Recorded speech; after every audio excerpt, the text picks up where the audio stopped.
professional people. Okay, now let's talk about your experiences with the Ohio Psychological Association. You were on the board, you were its president and so forth. Tell me a little bit about your experiences there, Sandy. I was thinking about that this morning because I read that you were from your memo on that you sent me that you'd be interested in that, and I was thinking, nothing is standing out, but one thing does occur to me. What was kind of fun.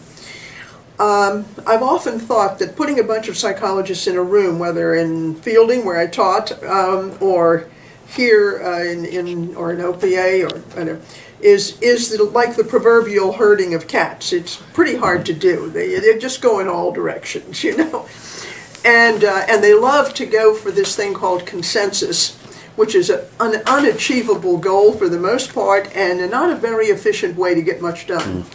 I think what I liked when I was in OPA was a little more systematic imposition of Robert's rules, or the equivalent thereof, and a little more efficient way of saying, through use of agendas and what have you, we need to get from point A to point B, and we need to get there with a reasonable amount of concurrence. But we can't make everybody agree, and we've got to have mechanisms that allow us to move, and then to respond if there are some corrective inputs that people can give us. I recall working with you a number of times on events that occurred at OPA. I think you can remember some as well. Some of which required the expertise of psychologists who've done therapy, who can recognize, that there's more than one agenda, that there's more than one reason, and simply go forward. Yeah. Good. Okay.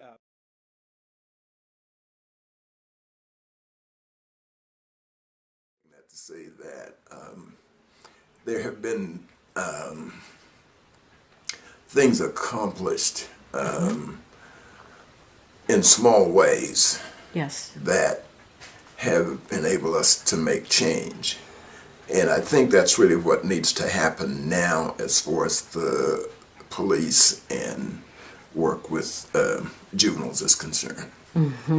And one of the things that I didn't mention earlier was that while I was working on my PhD in rehabilitation counseling, my focus was on juvenile delinquency, rehabilitation of juveniles. And so that's how I got into the juvenile part of it. Then I had a major professor whose interest is attitude change. And so I was interested in racial attitude change. Yeah. And I went back to Cincinnati and talked with the police chief there. And since I was from Cincinnati, he was open to me conducting research to deal with the racial attitudes of the Cincinnati Police Department.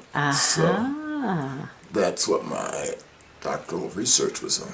Oh, that's fantastic. Yeah. And what did your research find? Well, the important findings was that where people have the opportunity to do something different, they will have more positive attitudes.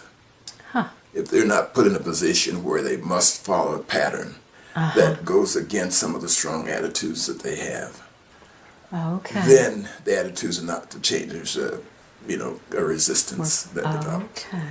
But if there is the opportunity to do something different, or even if you can approach it differently, it helps to deal with the attitude. Another important finding was reward.